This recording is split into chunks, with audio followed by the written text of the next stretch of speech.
At my daughter's wedding, I was made to sit at the back of the congregation whilst my wife's ex-husband sat beside her. They said he was the sponsor of the wedding and I didn't fit into the big man. So I calmly left. What happened next shocked everyone. Let me quickly thank you for your continuous support. This means a lot to us. If you enjoy the stories we share, kindly subscribe to this channel. It will be great if you can leave a comment on which city you are watching from. We might just give you a shout out in our next story. Today's special shout out goes to Jerry Main from New York. We are glad you enjoy our stories.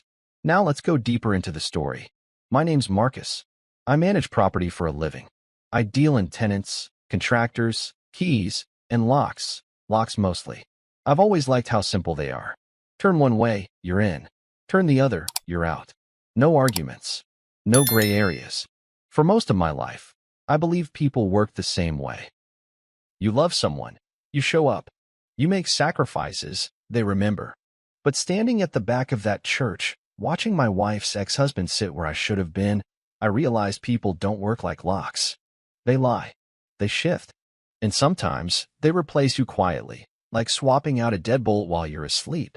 You ever sit at the back of your own daughter's life? That's what it felt like. Not a wedding. A public sentencing. When I hadn't even known I was on trial for. I wore the same suit I wore to her high school graduation. I'd had it tailored the week before, wool gray, clean lines, something that made me feel like her father. Like I belonged in the front row. But when I arrived, I saw the seating card. Reserved for sponsor family.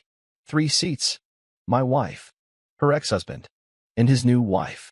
I stood there staring at the names, my own nowhere. My wife glanced back once, caught my eye, and looked away like I was someone from work. Not her husband. Not the man who'd raised her daughter since she was 6. They said he paid for the venue, that he covered the dress, that he flew in some fancy chef from Madrid for the reception. I paid for things too, quietly. The florist, the band, the champagne tower she'd always dreamed of. I never asked for credit. I thought being her father was enough. So I took a seat in the back, next to the sound technician, and watched my daughter walk down the aisle. She didn't look at me. Not once. I kept waiting for it. A smile, a glance, anything. But she walked right past me like I was part of the lighting rig. When they reached the altar, her mother reached over and took her hand, pressed a kiss to her knuckles. Her ex-husband nodded proudly. And me? I just sat there, hands folded, heart pounding like I'd swallowed a grenade. After the ceremony, they all spilled into the courtyard for pictures. I wasn't asked to join a single one. Not even the family shot. A stranger tried to take my camera, thought I was the photographer. I didn't correct him. I left before the reception. Calmly, quietly, walked to my car like I was headed to a doctor's appointment. No yelling, no tears, just a strange numbness, like walking underwater. I sat behind the wheel and stared out at the church steps, watching them pose and laugh and sparkle like people I'd never met. Then I pulled out my phone. There's a thing that happens when you stop trying to be chosen. When you stop begging for a place. A clarity. Cold. Clean. The same way a locksmith drills out a jam block. You don't argue with it. You don't grieve it. You remove what doesn't work.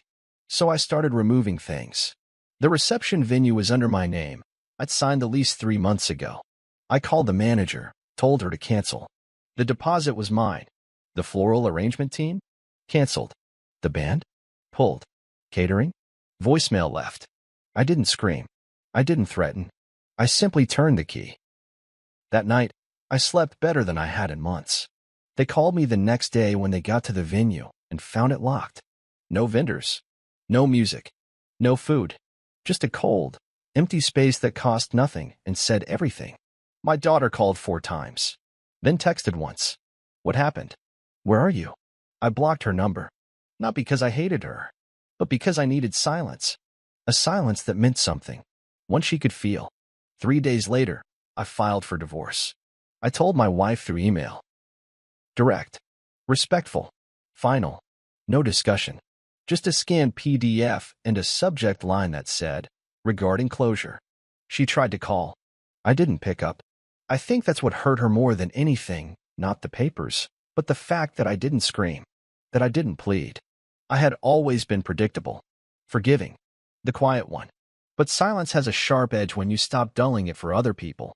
I'd been holding on to a fantasy for years that love meant patience, that dignity meant endurance.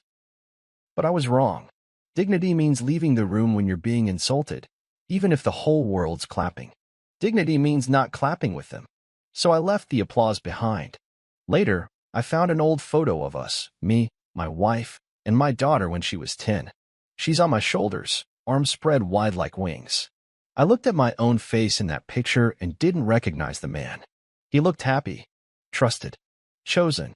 I framed the photo and kept it on my dresser, not to remember them, but to remember myself. Because that day in the church, something shattered. But not me. No, I was already broken. What shattered was the illusion, the polite lie I'd lived under for too long. And once the glass cleared, I saw it all. The way my wife's ex hovered at birthdays, how he was always just helping. The late night calls, the inside jokes. The way my daughter started calling him dad, again 2 years ago, said it was just for fun. I laughed, said it didn't matter. But it did. Of course it did. So I gave them the wedding they deserved, one without me. No father's speech, no toast, no blessing, just a closed door, a lesson in absence.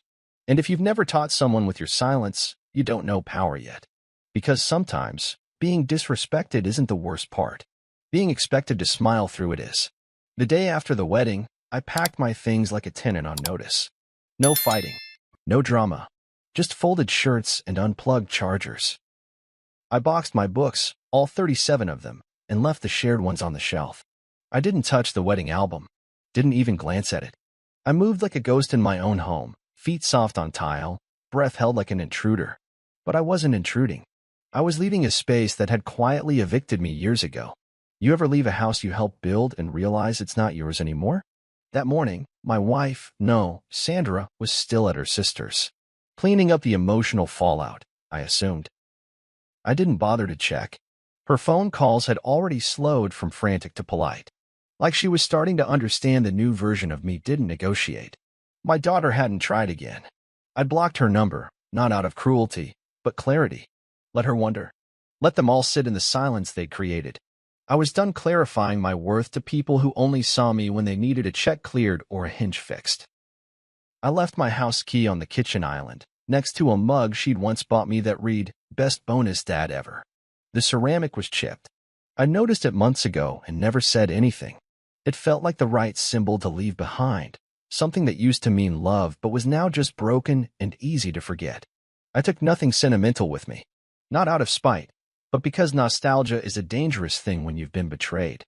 It'll try to convince you it was all worth it. It wasn't.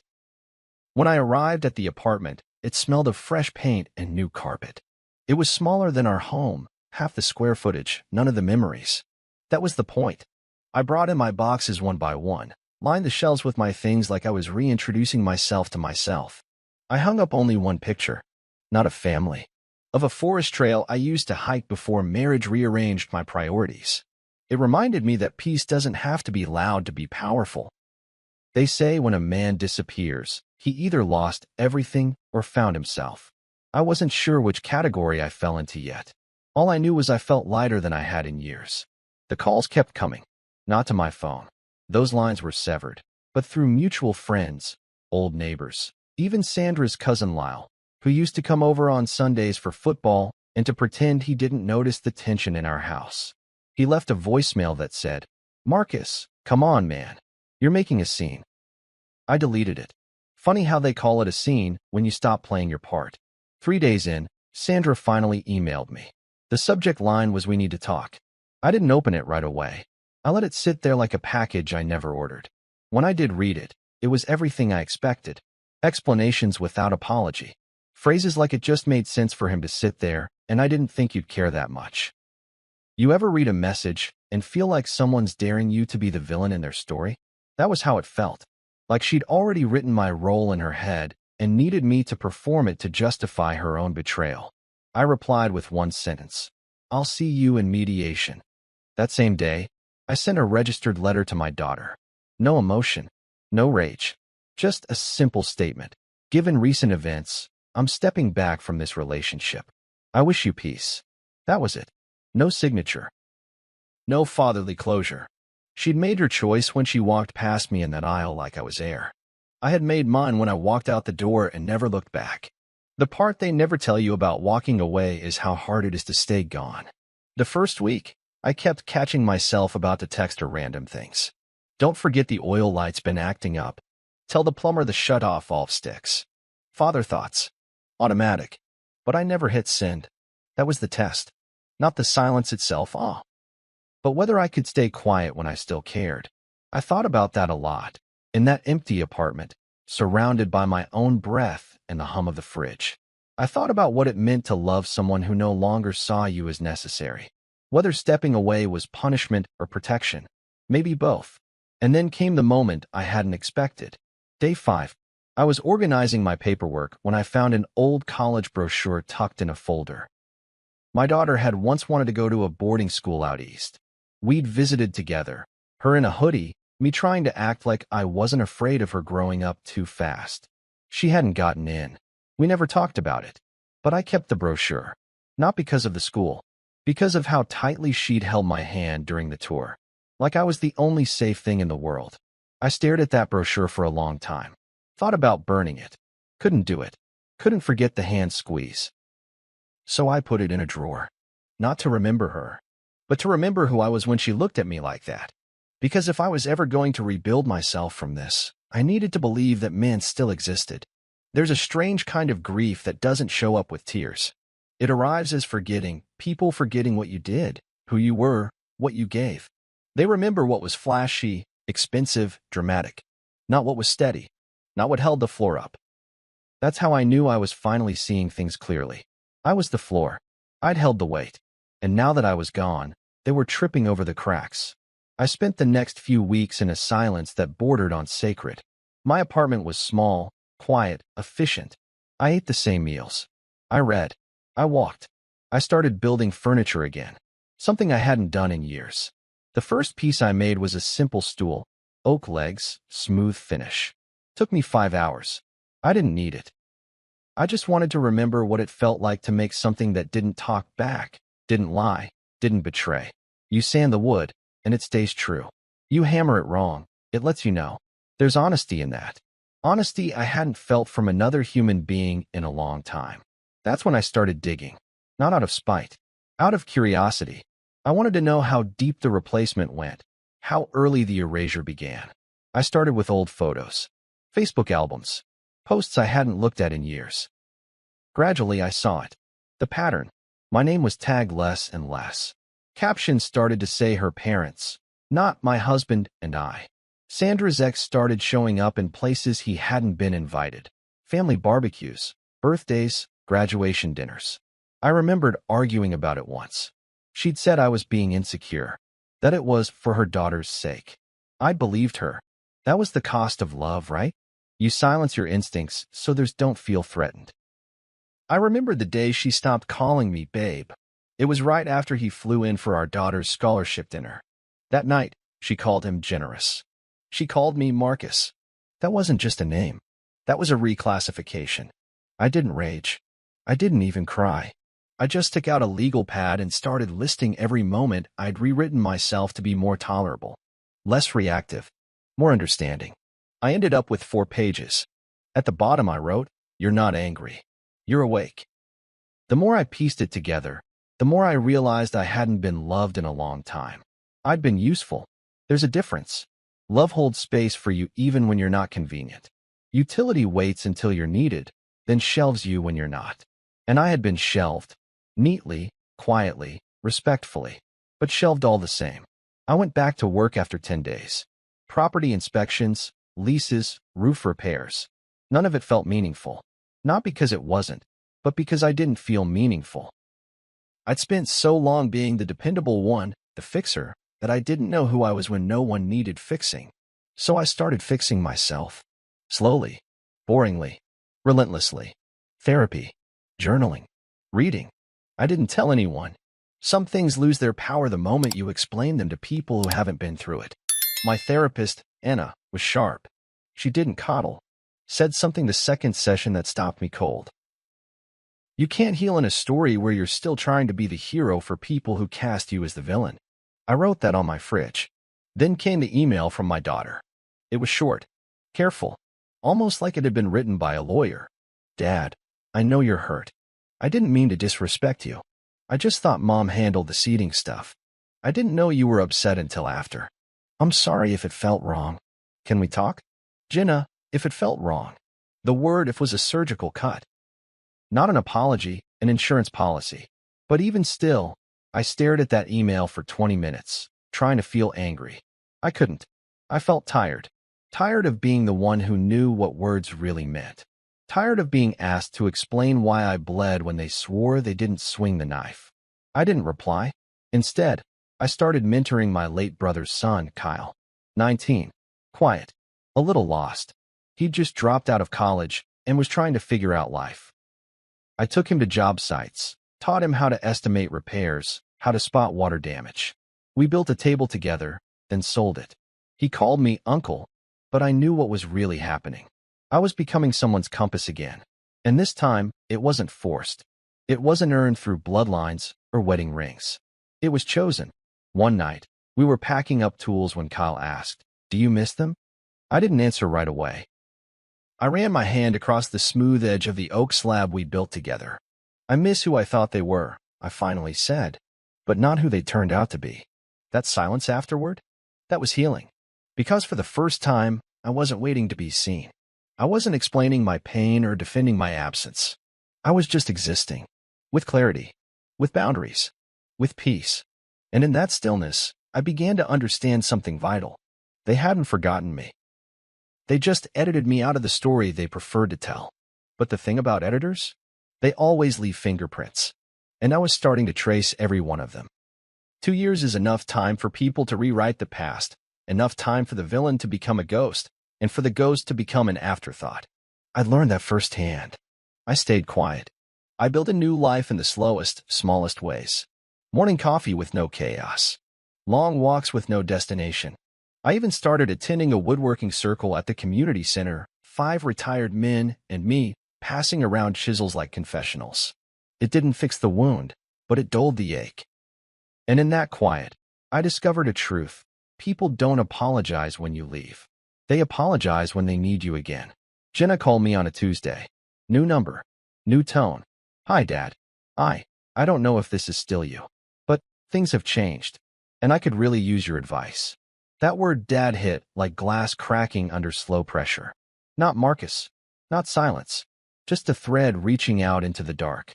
I didn't answer right away. I let the voicemail sit for 3 days. Not out of spite, but to see if she'd call again. She didn't. That told me she hadn't changed completely. But something had shifted. So I called her back on the 4th day. She answered like she'd been holding her breath. "Hi," she said. Just that. Soft. Careful. Like walking across ice. "Hey," I replied. Calm. Even. Then came the silence. The kind that used to scare her when she was little. Back then, if I didn't answer her questions right away, she'd fill the air with chatter.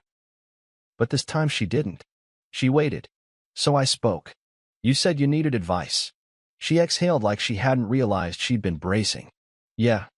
I think I married the wrong person." The words came out shaky. Then she rushed to clarify. "He's not abusive or anything, just—" "I don't know. He doesn't listen. Doesn't take responsibility. He reminds me of—" She stopped. Didn't say Mom. Didn't say her real father. But the silence finished the sentence for her. I listened. Let her talk. About the mounting credit card debt. The silent dinners. The hollow apologies. I didn't interrupt. Didn't offer comfort. I just let her empty the weight she'd been carrying.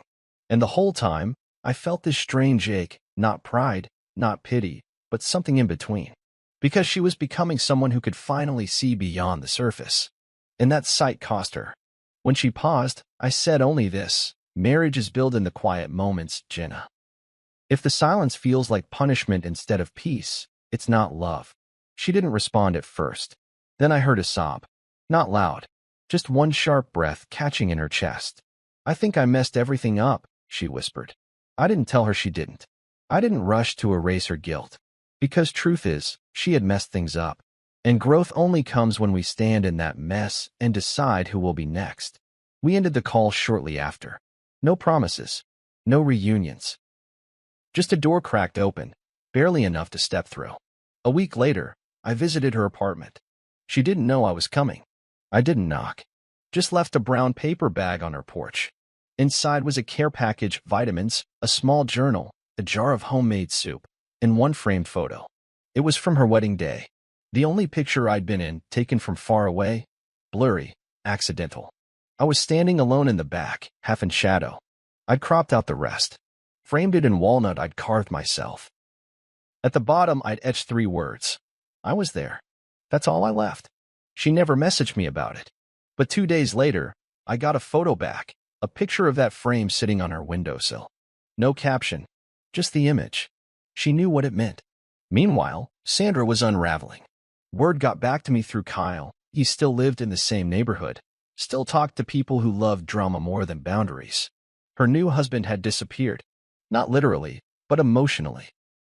Took out a business loan in her name, defaulted, then skipped town with someone from his office. She'd lost the house. Moved in with her sister. She was, in every sense of the word, abandoned. She called me a week later. I let it ring once, then picked up. Marcus. That voice. Still smooth. Still rehearsed. But weaker now. Like the foundation had cracked. I didn't call the fight, she said. I just needed to talk to someone who knew the version of me before all this. I didn't say anything. She sighed. He left. I trusted the wrong person. Again. I waited. I know you don't owe me anything, she added quickly. But you were always the calm one. The stable one. There it was again. The reclassification. Stable. Calm. Useful. I spoke only when I was sure my voice wouldn't shake. I was also the one you erased when he became convenient. Silence. You didn't just sit me at the back, Sandra. You let someone else take my place. You watched it happen. Her breath caught. It wasn't like that. It was exactly like that. You just didn't expect me to leave for good. I didn't think you'd walk away. I paused. That's the problem. You thought I wouldn't. I offered her tea. A formality. She declined. We ended the call politely. And when I hung up, I didn't feel triumphant. I didn't feel vengeful. I just felt finished. I'd returned. Not to be welcomed. Not to reclaim what was lost. But to prove something they'd all forgotten. You can't erase a man who built his own foundation. You can only forget what it felt like to be held by it. Some reckonings come with thunder. Others arrive in a whisper, like a door left slightly ajar, or the sound of someone realizing too late they were wrong. I used to think justice was loud, that it needed witnesses. But now I understand the most devastating kind happens in private, where there's no audience to rewrite the memory. Just you, them, and the quiet truth neither of you can dodge anymore. Sandra showed up in person 2 weeks after the call. I knew she would. People like her always come back, not because they've changed, but because their world has. She knocked twice, soft and uncertain, like the past might answer before I did. I opened the door without a word, leaned on the frame, and looked at her the same way I might look at an old chair I once loved, but now couldn't trust to hold weight. She looked thinner. Not sick, just less sure of herself. She held a leather purse like a shield and wore makeup that was starting to sweat off her face. That used to bother her. Today, she didn't even notice. I didn't know where else to go, she said. I stepped aside. She walked in slowly, scanning the apartment like she was expecting to see remnants of herself. There were none. She sat on the couch, and I handed her a cup of tea. Not as a gesture of kindness, but to remove excuses. I didn't want her mistaking civility for reconciliation. I know I don't deserve to ask you this, she said, eyes low. But I need help. She didn't cry. Not yet. People like Sandra don't cry until they're sure they've lost control. She still thought she might have a little left. Financial? I asked. She nodded. Yes. And maybe just someone to talk to. You were always good at seeing the big picture. I smiled at that. Not because it was kind, but because it was finally honest. She'd never wanted the big picture before, only the frame that made her look the best inside it. I'm not your safe place anymore, I said. She looked up, blinking hard. You used to be. I nodded. And then you sold that safety for convenience. For a man who bought his way into moments I earned. She flinched at that. Not dramatically. Just enough to show the mask was slipping. I didn't think it would hurt you like that, she said. Then you didn't know me at all. I let the words hang. Not to punish her. To clarify. She shifted in her seat, like the truth made the cushions itch. He said he was just helping. That you didn't mind taking a step back. He was wrong. She exhaled sharply. So was I. We sat in silence. A long one. The kind only two people who've truly disappointed each other can sit through without speaking. Then she asked the question she came to ask. Can we start over? I didn't answer right away. Instead, I stood up, walked to my cabinet, and pulled out an envelope. I handed it to her. Inside was the signed finalization of our divorce, dated, sealed, and registered. I'd never mailed her a copy. I'd wanted her to feel what it was like to be left wondering. But this was the moment to end it cleanly. She opened the envelope, saw the seal, and froze. This was 2 years ago, she said, voice small. I nodded. You were divorced the moment you stopped protecting me. That's when the tears finally came. Not a performance, not a manipulation, just quiet devastation. The kind that comes when you realize the door you thought would always open has rusted shut. I was selfish, she said, barely audible. I said nothing. Some things are better left without forgiveness. Not because they don't deserve it, but because the absence of it makes the truth last longer. She wiped her face, stood slowly. I guess I thought if I was ever really sorry, that would be enough. Sorry doesn't change what you prioritized when it mattered. She nodded. Took one last look around. This place is peaceful. I didn't respond. She didn't deserve to be invited into my peace. She had forfeited that right the moment she chose optics over loyalty. As she left, I noticed her hesitate at the door. One last hope, maybe, that I'd soften, that I'd undo it all with a sigh or a hug or one of those lines people use to make themselves feel better. But I just closed the door gently behind her. And that was the reckoning. Not rage. Not revenge. Closure. The next day, I visited Jenna. She'd asked me to meet her for coffee, neutral ground. Public. I think she feared I'd still be too raw to be in private with her. She was early. Already seated. Hands wrapped around a mug like she needed the heat to stay steady. I got your package, she said quietly. I nodded. I stared at that photo for 10 minutes before I realized where you were standing. You didn't see me that day, I replied. She didn't deny it. I was angry, she admitted. I thought Mom was being generous. I didn't see it for what it was. What do you see now? She took a deep breath. That I traded consistency for charisma. I let someone flashy take credit for things you built slowly. Quietly. I nodded. That's how most fathers disappear. Not by walking out, but by being edited out. She looked down, ashamed. But I didn't come to shame her. I reached into my coat and pulled out the card she wrote when she was 12. You're the only man I'll ever trust. I slid it across the table. Keep it, I said. One day, you'll write your own version of this for someone. Make sure it means something when you do. She started crying. Didn't care who saw. And I didn't try to comfort her. Because sometimes tears are the first honest thing a person says. Peace is a strange thing to carry after you've lived through betrayal. It doesn't feel like joy. It's not relief, either. It's quieter than that. More private. Like a deep breath in a room no one else knows you're in. That's what my life became. Not a story I needed to tell anymore. Just a space I finally didn't have to defend. I don't live in the same apartment anymore. I moved again closer to the edge of town, near the woods, where traffic slows and everything smells like pine after it rains. The new place is small, still, and entirely mine. I built most of the furniture myself. There's a wide bench under the window where the light hits just right around 8 a.m., and that's where I have my coffee now. No phone, no news. Just the quiet hum of a life that doesn't owe anyone an explanation. Jenna visits sometimes. Not often. But when she does, it's different now. No pretense. No performance. She helps me chop vegetables, or she sits on the porch with her feet tucked under her. We don't talk about the wedding, or her mother, or the years in between. We just talk about now. What she's reading. What I'm carving. She asks questions differently now. Less out of guilt, more out of curiosity. I can tell she's still repairing the blueprint of what a man is. That takes time. I don't rush her. She once asked if I forgave her. I told her forgiveness isn't always something you say out loud. Sometimes it's the fact that you still make space for someone, that you offer them soup and a safe place to sit. But even that space has rules now. Boundaries. Forgiveness without boundaries is just an invitation to be hurt again. Sandra never came back after that last visit. I heard through Kyle that she moved out of state, closer to her sister. Tried to start over. I don't wish her harm, but I don't miss her either. She was a chapter, one with beautiful sentences and a cruel ending. I reread it sometimes, not to mourn it, but to remind myself how easily we trade truth for comfort. The card Jenna wrote me, "You're the only man I'll ever trust." I still have it, but I don't keep it on my desk anymore. I tucked it away in a drawer, next to a photo of my younger self holding her on my shoulders.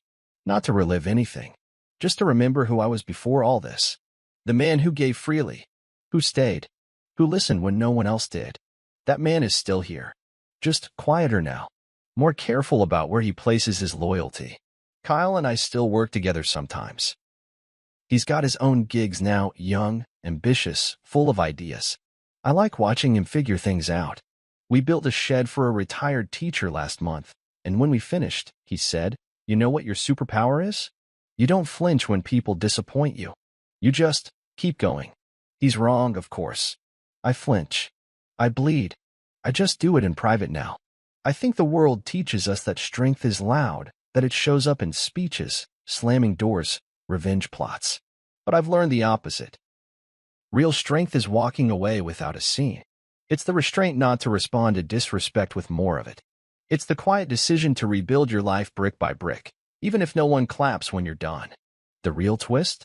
They still think I was petty for canceling the reception. That's what people remember. Not the years I drove Jenna to school. Not the braces I paid for. Not the nights I stayed up assembling Christmas toys in silence while everyone else slept. Just the moment I decided I wouldn't bankroll my own erasure. That's fine. Let them remember the closed venue. Let them whisper about it like it was vengeance. I know what it really was. It was me choosing not to finance a life I wasn't welcome in. There's a photo on my nightstand now. Not of Jenna, not of Sandra. Just a wooden bench in the forest, empty, bathed in morning light. I took it myself on one of my walks. It reminds me that stillness is something you have to choose. Especially after chaos. You don't stumble into peace. You carve it. The best part? No one can take it from me this time. And if you're listening, if you're sitting in the back row of someone else's story, wondering why you're always the one adjusting to be loved, maybe you know the truth, too. Maybe you've lived through the silence. Maybe you've stopped asking to be chosen. If so, then hear me clearly. You are not hard to love. You were just surrounded by people who didn't recognize the worth of quiet loyalty. And maybe the strongest thing you'll ever do is leave without slamming the door. If this story felt real to you, if you've ever been pushed aside by the people you loved most, you're not alone. I share stories like this every day. Real, quiet, powerful. Hit subscribe and stick around. See you soon in the next story.